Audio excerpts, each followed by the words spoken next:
Hey guys, so I made this video just to help you guys understand what's happening while I'm working. So today I'm making this light switch in 3D from this painting that I found that I wanted to recreate. Yeah, so let's get started. So first I start by just making the general shape, curving the edges. So you can hear me bringing out the rectangle, deleting the back because we don't see that part. Just getting the edge shapes right. And one thing about 3D is you can't have any shapes with more than 4 sides.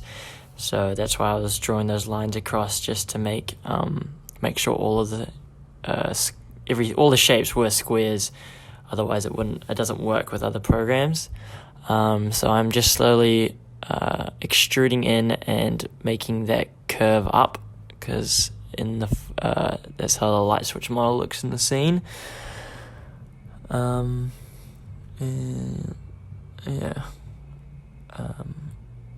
then I'm bringing in the squares that I'm going to make into the switches, so I'm curving them on the edge.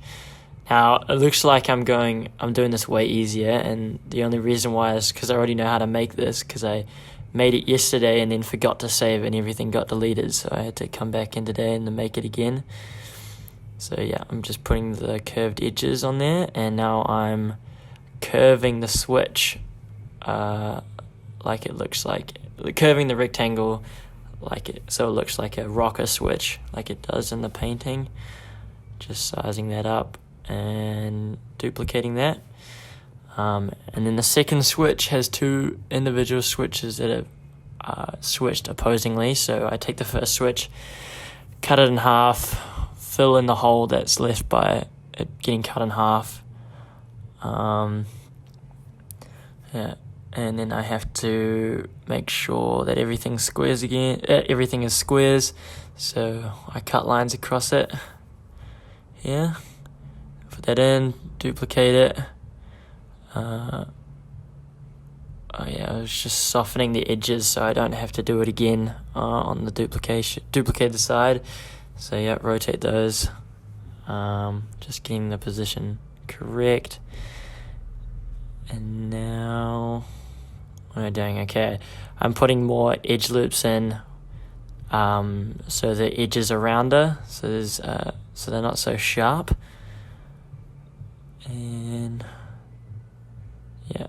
And now I'm softening all of the corners, because you have to tell the program if a corner is meant to be soft or a hard edge. And then here I found some broken lines, so I had to delete them and fix them up. And now I'm doing more softening, basically. Okay, and now here what I'm doing is making patterns for the painting program. So the easiest way I can explain this is basically like when you buy patterns for dresses or whatever, I'm basically making those patterns for the painting program. So I have to make sure I have to basically unwrap the models so it all lays out flat, just trying to make sure that there's the least amount of cuts possible, which is what you're meant to do.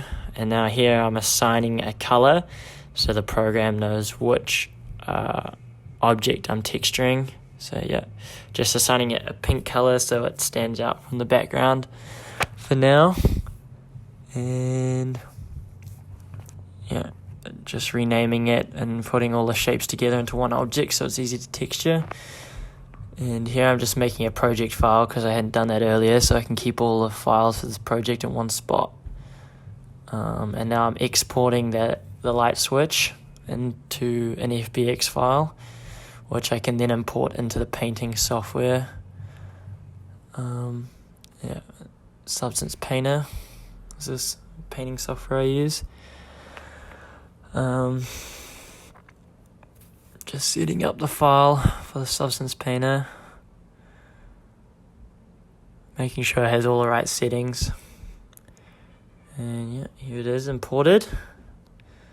And what I'm about to do is make the program run through a bunch of tests so the program knows where the shadows are, where the edges are, so it can make really realistic paint on the object. And so this is an easy one. It's just basically a glossy white material, so it already has a preset for glossy white. I'm just trying out different plastic textures and then changing it to white. And then I'm just changing the roughness so it's not so shiny, so it looks more realistic here. And then just saving this file. Again, make sure I get everything saved so I can come back and change it. Yeah. So now what I'm doing is I'm just putting some fingerprint marks on the object. I will be in a second. So just to make it look so it's more lived in. You can't really see it, but it's just nice little details to add just to feel like it's been worn and used. Putting some fingerprints on the light switch. And yeah, so we're basically done here. Just go into the render. You can see in the rendered space. Now the spacing's a bit off. I only realized that when I came to render it. So after I stopped making this, I went back and fixed it so the positionings looks better. But yes, here it is in different lighting and exporting the textures. So yeah, that's how I make a 3D model.